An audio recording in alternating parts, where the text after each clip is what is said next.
সন্দেশখালী কাণ্ডের পর এই প্রথম বসিরহাটে গেলেন অভিষেক বন্দ্যোপাধ্যায়। আর সেখানে দাঁড়িয়েও বিরোধীদের সন্দেশখালী যাওয়ার পেছনে উদ্দেশ্য নিয়ে প্রশ্ন তুলে দিলেন তিনি। তুললেন শেখ শাহজাহানের গ্রেফতারির প্রসঙ্গ।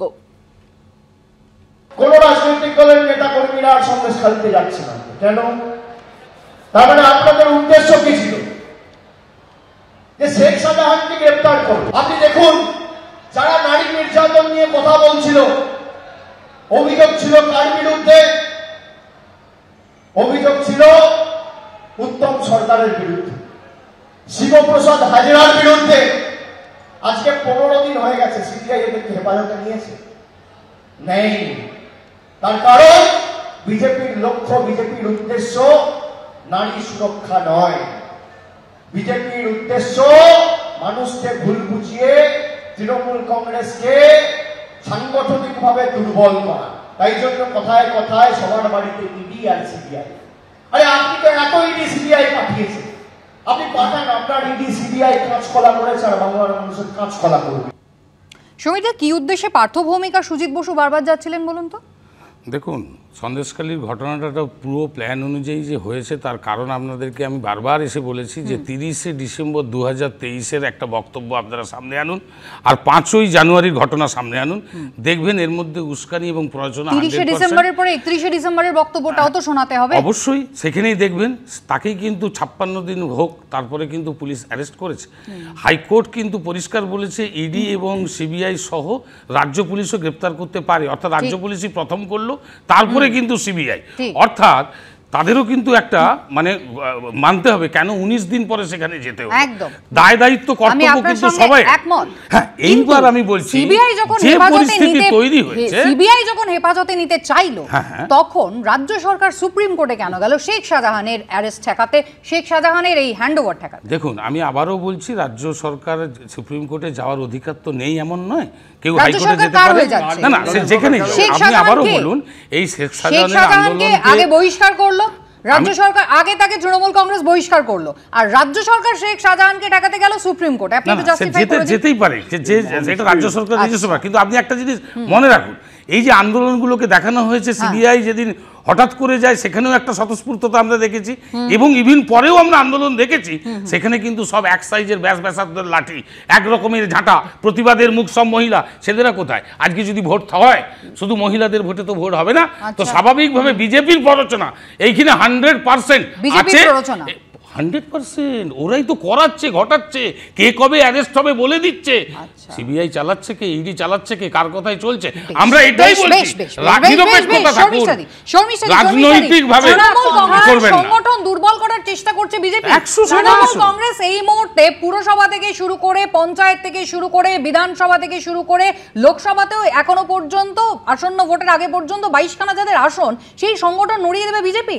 না না, প্রশ্নটা তো এখানেই, বিরোধীরা যাচ্ছে না ঠিক আছে, তাহলে মুখ্যমন্ত্রী এখনো কেন যাননি? উনি তো গার্ডেন রিজে পৌঁছে গেছেন, গার্ডেন রিজে সঙ্গে সঙ্গে ওখানে কেন যাননি? যিনি বক্তৃতা দিচ্ছেন অভিষেক ব্যানার্জি, তিনি কেন যাননি?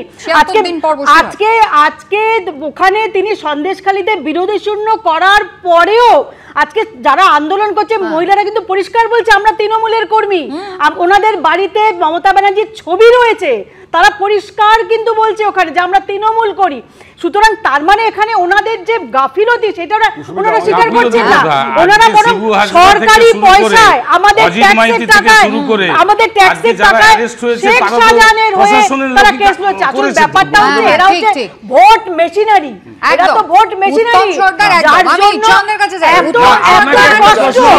এত কষ্ট অজিত মাইতি এই ধরনের ঘটনা পরে প্রধানমন্ত্রী কেন যাওয়া সুযোগ পায় না?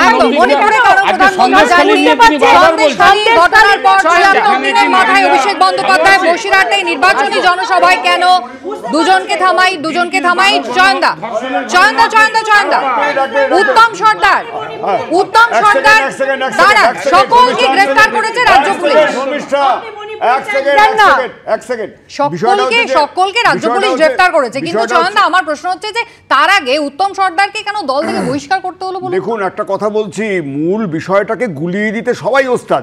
অদ্ভুত ভাবে দেখতে পাচ্ছি, যেমন এই সমীর যখন খুব জোর গলায় সওয়াল করছিলেন, চেপে গেলেন যে 1 লক্ষ টাকা পুরসভাকে নজিরবিহীনভাবে জরিমানা দিতে হয়েছিল পুকুর বোঝাবার জন্য। এটা হচ্ছে কিন্তু অদ্ভুতভাবে দেখতে পাচ্ছি শাহজাহান আর শিবু হাজাদের একসঙ্গে এক পঙ্ক্তিতে ফেলে দাঁড়াল।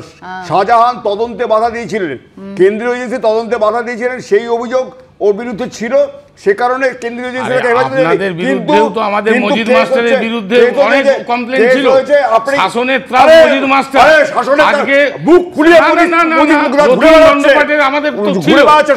আপনাদের যে সম্পদ আপনারা কি একটাও দেখাতে পেরেছেন ইনসিডেন্ট? নিরাপদকে গ্রেফতার করা হয়েছিল শাসক দলের চক্রান্তে। আপনাদের সময় সব পার্টি নেতাদের রাজত্ব ছিল, ওই বদমাইশি ছিল যে পুরোপুরি গুলি দিতে চেয়েছিল বলে পরিষ্কার যে তৃণমূল অন্যায় করলে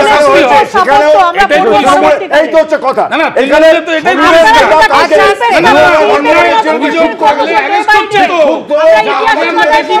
হ্যাঁ ঠিক ঠিক অ্যারেস্ট হচ্ছে তৃণমূল কংগ্রেস সরকারের আমলে। বেশ, আমি শীর্ষেন্দুদার কাছে এই জায়গায় যাই।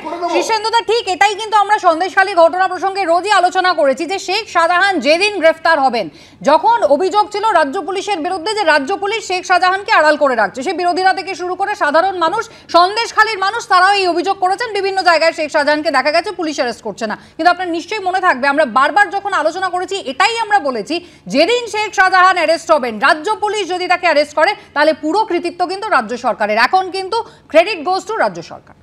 সন্দেশখালীর শাহজাহান মিনাখা থেকে গ্রেপ্তার হয়েছিল 56 দিন বাদে। সন্দেশখালী থেকে মিনাখার দূরত্ব হচ্ছে 30 কিলোমিটার। মানে প্রতিদিন 56 দিন বাদে, মানে প্রতিদিন 536 মিটার করে পুলিশ এগোচ্ছিল। ওই জন্য এসডিপিওর কাছে সিবিআই গেছেন। তা সেই অকর্মণ্য এসপি থেকে শুরু করে প্রত্যেকে জড়িত এখানে শাহজাহানকে রাখার জন্য। আর মহিলাদের রাজনৈতিক আকচাকচি না করে মহিলাদের সম্মানের কথা কাউকে চিন্তা করুন। প্রত্যেকটা মহিলা সম্পর্কে তো বলেনি কোনো মহিলাই যে শাহজাহান তাদের ইজ্জত হরণ করেছে, বলেনি তো। রাত্রেবেলা কিসের শিবুর নামে ছিল এটা ভাবতে হবে। শিবু তো সেখানে আরেস্ট হয়েছে, জেলা প্রশাসন সিবিআই কে নিচ্ছে, শাহজাহান তো প্রত্যেকে জড়িত ছিলেন। সেই জন্য মহিলারা, স্থানীয় বাসিন্দারা প্রতিদিন তাদের বলা হয়েছে।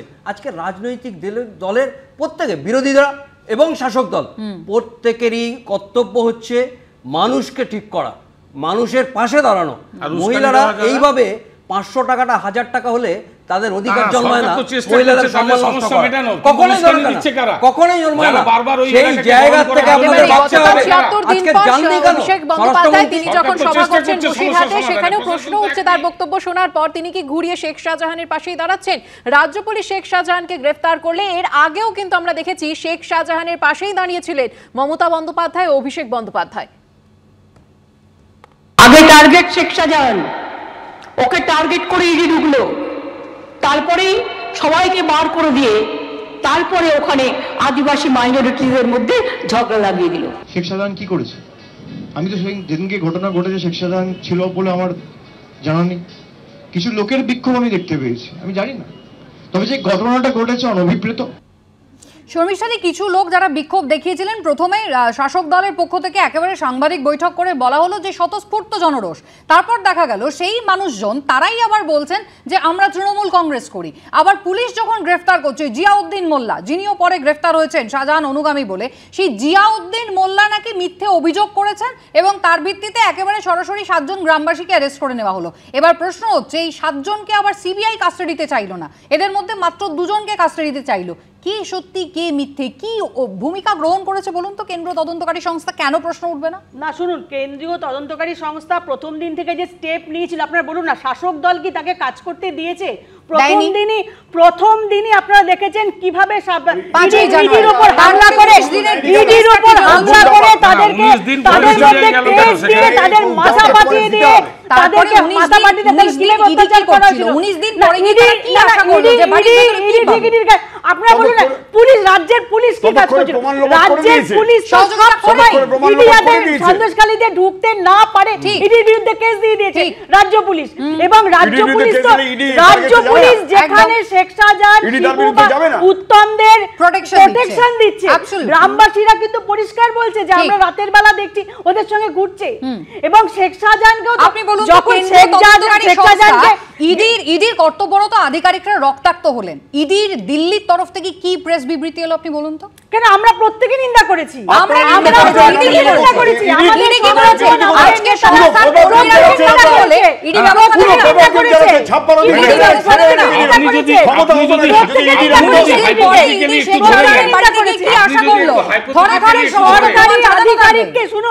সরকারি আধিকারিকের উপর অত্যাচার, সেই কেসেরই আজকে ফল ভুগছে কিন্তু শেখ শাহজাহান।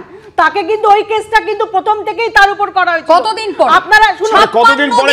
আরে আপনারা 56 দিন আপনারা রাজ্য সরকারকে বলুন শেখ শাহজাহানের দাঁড়ান শীর্ষেন্দুদা, ঘটনা ঘটে গেল 56 দিন পরে শেখ শাহজাহান অ্যারেস্ট হলেন, যেখানে কোর্টের ভৎসনা বারংবার এবং কোথাও রাজ্য পুলিশ বাধ্য হলো শেখ শাহজাহানকে গ্রেফতার করতে।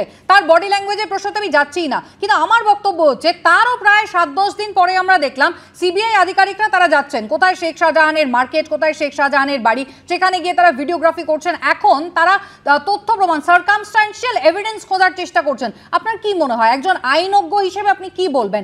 2 মাস পরে গেলে কি পাওয়া যেতে পারে? 5ই জানুয়ারি ঘটনাটা ঘটেছিল, সেখানে কেন্দ্রীয় সরকারি কর্মচারীদের ওপর, সিআরপিএফের ওপর তাদের আঘাত করা হয়েছিল, বাধা দেওয়া হয়েছিল সরকারি কাজে। হ্যাঁ ঠিক, কোনো জায়গায় কোনো গন্ডগোল হলে, আজকে কোনো থানার কাছাকাছি কোনো গন্ডগোল হচ্ছে, হয়তো 5 জন পুলিশ, সেখানে মারামারি হলো, 5 জন পুলিশ পাঠালেন না, 500 জন জনগণ, সেখানে সঙ্গে সঙ্গে ফোন করে ডাকেন না ফোর্স? কেন ডাকেননি? কেন সিআরপিএফ ডাকেননি? কেন ইডি ডাকেননি? কেন সিবিআই ডাকেননি? অকর্মণ্য এসপি তো ছেড়ে দিন, অকর্মণ্য এসপির কথা ছেড়ে দিন, সেন্ট্রাল ফোর্স কেন ডাকেননি? কেন 19 দিন বাদে গেছে? 19 দিন বাদে গিয়ে রাজ্য পুলিশ এবং কেন্দ্র পুলিশের সমন্বয় থাকবে সেই জায়গায়। আস্তে আস্তে সমীরদা, আপনি সমন্বয়ের কথা বলছেন, নেজার থানাকে কিন্তু তদন্ত থেকে একেবারে কোর্ট দূরে রেখে দিয়েছিল।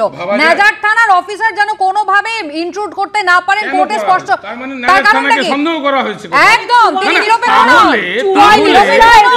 আদালত নাগরিক অভিযোগ জমা করেছিল। যখন শাহজাহানের বাড়িতে গেল এই ইডি সিবিআই, কি সুন্দরভাবে ঢুকলো দেখুন, গেল প্রশাসনকে নিয়েই তো করলো। কমিউনিকেশন তো আমার আপনার প্রশাসন তো আমাদের সবাই। মেল যখন করা হয়েছিল, হ্যাঁ বলুন চন্দা বলুন।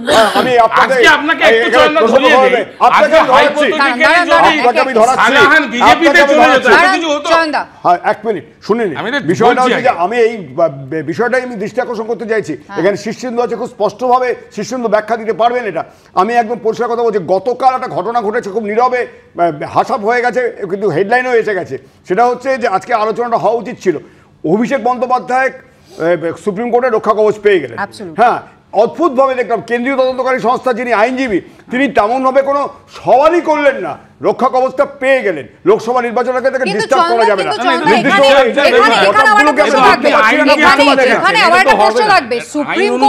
সুপ্রিম কোর্ট কয়লা তদন্ত, কয়লা চুরি তদন্তে তাকে বলেছেন দিল্লিতে ডাকতে পারবে না, তাতে কলকাতায় তদন্ত তো আটকে নেই। তদন্ত তো আটকে, রক্ষা কবচ হয়ে গেছে, তদন্ত আটকে থাকবে। আপনি দেখে নিন, আমি এখানে দাঁড়িয়ে শেখ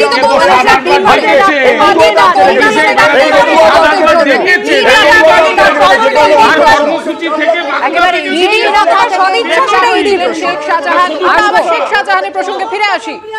যে মিনাখা থেকে গ্রেফতার হয়েছিলেন শেখ শাহজাহান, সন্দেশখালী কাণ্ডে এবার সেই মিনাখাতে এসডিপিওর বাড়িতে গেল সিবিআই। সূত্রের খবর, এদিন মিনাখার এসডিপিও আমিনুল ইসলাম খানকে নোটিশ দিয়ে বেশ কিছু সিসিটিভি ফুটেজ চাওয়া হয়। প্রায় 1 ঘন্টা 20 মিনিট সেখানে ছিলেন সিবিআই আধিকারিকরা। সন্দেশখালী কাণ্ডের তদন্তে এবার মিনাখার এসডিপিওর বাড়িতে গেল সিবিআই। ইডির উপর হামলার ঘটনার তদন্তে এই প্রথম কোনো পুলিশ অফিসারের সঙ্গে কথা বলল তারা। বুধবার সন্ধ্যায় প্রথমে মিনাখার এসডিপিও আমিনুল ইসলাম খানের অফিসে যান সিবিআই আধিকারিকরা। এরপর মিনাখায় তাঁর বাড়িতেও যায় সিবিআই। সূত্রের খবর, তাকে নোটিশ দিয়ে বেশ কিছু সিসিটিভি ফুটেজ চাওয়া হয়। সন্দেশখালী কাণ্ডে এবার এসডিপিও মিনাখার দফতরে সিবিআই এর গোয়েন্দারা, আমরা দেখতে পাচ্ছি সিবিআই এর গোয়েন্দারা এসে পৌঁছেছেন এসডিপিও আমিনুল ইসলাম খানের অফিসে। শেখ শাহজাহানকে নিজেদের হেফাজতে নেওয়ার পর সিবিআই সূত্রে দাবি করা হয়েছিল শেখ শাহজাহানের 2টি মোবাইল ফোন তারা পায়নি। বসিরহাট পুলিশ জেলার তরফেও জানানো হয়, গত 29 ফেব্রুয়ারি শেখ শাহজাহানকে গ্রেপ্তারের সময় তার মোবাইল ফোন পাননি তারা। সিআইডিও মোবাইল পায়নি। আর এই প্রেক্ষাপটে বিস্ফোরক অভিযোগ করেছিলেন বিরোধী দলনেতা। এক্স স্যান্ডেলে শুভেন্দু অধিকারী দাবি করেন, যখন শেখ শাহজাহান মমতা পুলিশের আশ্রয় ছিল, তার লোক দেখানো গ্রেপ্তারির আগে আমিনুল নামে একজন মমতা পুলিশ অফিসার তার আইফোন বাজেয়াপ্ত করে তার ঊর্ধ্বতন অফিসারদের কাছে হস্তান্তর করেন। সেদিনই পাল্টা বসিরহাট পুলিশ জেলার তরফে শুভেন্দু অধিকারীর অভিযোগের স্ক্রিনশট পোস্ট করে এক্স স্যান্ডেলে লেখা হয়, এই অভিযোগ পুরোপুরি মিথ্যা, কোনো খারাপ উদ্দেশ্যে পুলিশকে হেয় প্রতিপন্ন করার জন্য এটি করা হয়েছে। এই মানহানিকর ও ভিত্তিহীন অভিযোগের বিরুদ্ধে যথাযথ আইনি ব্যবস্থা নেওয়া হবে। এক জায়গায় গেছে ওই আমিনুল বলে যে এসডিপিও, ওর কাছে আইফোন দুটো আছে, একটা নাম্বার আমি টুইট করেছিলাম এক্স স্যান্ডেলে। ওই দুটো ফোন উদ্ধার করলে শাহজাহান 53 দিন ধরে কোন কোন নেতার পুলিশের টাচে ছিল সামনে চলে আসবে। দেরিতে হলেও সঠিক জায়গায় গেছে এবং পর্দা ফাঁস হবে। আমি অত্যন্ত খুশি। বসিরহাটে অভিষেক বন্দ্যোপাধ্যায় যেটা বলেছেন সেটাই আবার প্রমাণিত হচ্ছে। তাই জন্য এসডিপিওর কাছে গিয়ে তারা জিজ্ঞেস করছেন আপনার কাছে কি কাগজ আছে, কি রিপোর্ট আছে। সুতরাং এই সিবিআই এর এক একটা হঠাৎ মুভ, হঠাৎ চলো, এই ঘটনাটা মানুষের মনে আরো বেশি সন্দেহ দেখা দিচ্ছে যে এই সমস্ত ব্যাপারটাই রাজনীতি হচ্ছে ইলেকশনকে সামনে রেখে। শেষ অবধি তদন্তে কি উঠে আসে সেদিকেই সবার নজর। প্রকাশ সিনহা ও শিবাশিস মৌলিকের রিপোর্ট, এবিপি আনন্দ। শর্মিষ্ঠাদির কাছে যাবো। শর্মিষ্ঠাদি, মিনাখার এসডিপিও, তাকে জিজ্ঞাসাবাদ, তার কাছ থেকে ফুটেজ সংরক্ষণ সবটাই নাকি সিবিআই এখন রাজনৈতিক উদ্দেশ্যে করছে, এমনটাই শাসক দলের বক্তব্য। আচ্ছা, আপনারা বলুন তো, প্রথম দিন থেকে আজকে সন্দেশখালিতে বিরোধীরা কেউ ঢুকতে পারবে না, বিরোধী দলনেতা ঢুকতে পারবে না, সাংবাদিক ঢুকতে পারবে না, সাংবাদিকদের উপর কেস দেওয়া হচ্ছে, বিভিন্নভাবে বিরোধীদের গ্রেপ্তার করা হচ্ছে। কেন এই হাইড অ্যান্ড সিকটা, কেন একটু বলুন তো কি আছে সন্দেশখালিতে? সুতরাং তারা যে তৃণমূল যে এই ধরনের কথা বলবে, এই ধরনের কথা, আরে আপনি কিন্তু পশ্চিমবঙ্গের ভোটার, পশ্চিমবঙ্গে আপনি ট্যাক্স দেন, পশ্চিমবঙ্গের ন্যায় অন্যায় আপনার কথা বলার অধিকার আছে, আপনার অধিকার আছে। পার্থক্য একটাই, অন্য জায়গায় কিছু হলে তার বিচার হয়, তার তদন্ত হয়। পশ্চিমবঙ্গের সরকার এদের জন্য সুপ্রিম কোর্টে চলে যায়, এদেরকে রক্ষা কবচ নেওয়ার জন্য সরকারি টাকায় আমাদের ট্যাক্স। কি আছে সন্দেশখালিতে? প্রশ্ন তুলছেন শর্মিষ্ঠাদি, একটু বলুন না কি আছে সন্দেশখালিতে? বিরোধীদের যে এত আটকালেন 144 করে, পার্থ ভৌমিক আর সুজিত বসু পৌঁছে গেলেন, প্রতিশ্রুতি দিচ্ছেন টাকা ফেরত দিয়ে দেবেন, জমি ফেরত দিয়ে দেবেন। যে ঘটনাতে উত্তেজিত সন্দেশখালী, তার 90% দায় দায়িত্ব বিজেপি বিরোধী দলগুলো। তার কারণ ওখানে তো বিজেপির কিছু নেই, ওখানে বিজেপির কিছু নেই, আরএসএস এর ঘাঁটি আছে, সমস্ত কিন্তু যারা প্রতিবাদ করছিলেন আর এই নির্যাতিতারা, তারা বলছেন যে আমরা তো মমতা বন্দ্যোপাধ্যায়কে ভোট দিই আর লক্ষ্মীর ভান্ডারের টাকাটা নাকি তাদের আর চাই না, সম্মানটা ফেরত চাই, এমনটাই তারা বললেন। তারা যদিও বলেননি তারা বিজেপি বা সিপিএম। অভিযোগগুলো এখন বিচারাধীন বিষয়, অভিযোগ মানেই সব সত্য নয়, সত্য যখন বেরিয়ে আসবে ধীরে ধীরে প্রমাণিত হবে। শুধু তৃণমূল যা বলছে সেটুকুই সত্য। আমি শুধু একটাই কথা বলি, আজকে এসডিপিওর বাড়ি গেছে, খুব ভালো কথা। সিবিআই ইডি কার কথায় কার আঙ্গুলি হলেনে চলছে, বক্তব্যতেই পরিষ্কার হয়ে যাচ্ছে, আমি নাম করছি না। আচ্ছা বলুন তো, যখন সিআরপিএফ শীতলকুচিতে গুলি চালালো, যখন রাজ্য পুলিশ সেই তদন্তের জন্য তাদেরকে ডেকে পাঠালো, কেন সিআরপিএফ এলো না? কেন মমতা বন্দ্যোপাধ্যায়ের মাথার দাম যে মানুষটি বলেছিল তাকে তখন গেল? আপনার প্রশ্নটা একবার জয়ন্তার কাছে রাখি। জয়ন্তা, পঞ্চায়েত ভোটে যখন আদালত স্পষ্ট বলে দিল বাহিনীর নির্দেশে নির্বাচন কমিশন দাবি করলো কেন্দ্রীয় বাহিনী, তখন সেই বাহিনী ঠেকাতে এই রাজীব সিনহা, যাকে কিনা এখান থেকে নির্বাচন কমিশনার নিয়োগ করা হয়েছিল, তিনি কেন সুপ্রিম কোর্টে ছুটছিলেন বলুন তো? একদম খুব পরিষ্কার কথা, মিল আপনি খুঁজে পাবেনই। প্রথম কথা হচ্ছে যে সন্দেশখালীতে মমতা ব্যানার্জি যাননি, মণিপুরে নরেন্দ্র মোদী যাননি। আজকে আপনারা যে তথ্যগুলো দিচ্ছেন না, মূল একটা তথ্য 2018-তে পঞ্চায়েত নির্বাচন, শুভেন্দু অধিকারী এবং আপনাদের, হ্যাঁ নিশ্চয়ই, শুভেন্দু অধিকারী এবং শেখ শাহজাহান দুজনে মিলে ভোট লুট করিয়েছিলেন। শুভেন্দু অধিকারীর কাছে শাহজাহানের নম্বর থাকাটা খুব স্বাভাবিক। এই যে জায়গাটা, এই ক্রোনোলজি সামঝিয়ে এই বিষয়টা মাথায় রাখলেই খুব পরিষ্কার হয়ে যাবে যে শীর্ষেন্দুদার কাছে আসবো। শীর্ষেন্দুদা, কাউন্সিলরের সঙ্গে প্রমোটারের যোগ, একেবারে সন্দেশখালীতে অঞ্চল সভাপতি, শাসক দলের অঞ্চল সভাপতি, তিনি নাকি প্রকল্পের ইট চুরি করছেন, তার বিরুদ্ধে এমনটাই অভিযোগ। তারপরও কোন যুক্তি দেখাচ্ছেন? রাজনৈতিক প্রশ্রয়প্রাপ্ত দুষ্কৃতীদের নিয়ন্ত্রণ করতে না পারলে যে কি অবস্থা হয়, তাদের উন্মত্ত অত্যাচার, যেটা সন্দেশখালী নয়, প্রত্যেকটা বাংলা দেখছে আজকে, প্রত্যেকটা বাংলার প্রতিটা ঘরে ঘরে দেখছে মানুষ, সাধারণ মানুষকে আপনারা কর্তব্য পালন করুন, পুলিশকে শুধু নয়, একেবারে। সাধারণ সরকারকেও বলছি যে মানুষ যাতে ঠিক থাকে সেটা সেটাই মানুষ তো মমতা চায়, ব্যানার্জি মানুষ রাখছে, চায় বিভিন্ন না, প্রকল্পের মধ্যে বাংলা দিয়ে সেটা চায় না, বাংলা এরকম চেঁচামেচি চায় না, বাংলা অশান্তি চায় না, বাংলা শান্তি চায়। সকালে ফিরে আসবো সঙ্গে থাকবেন।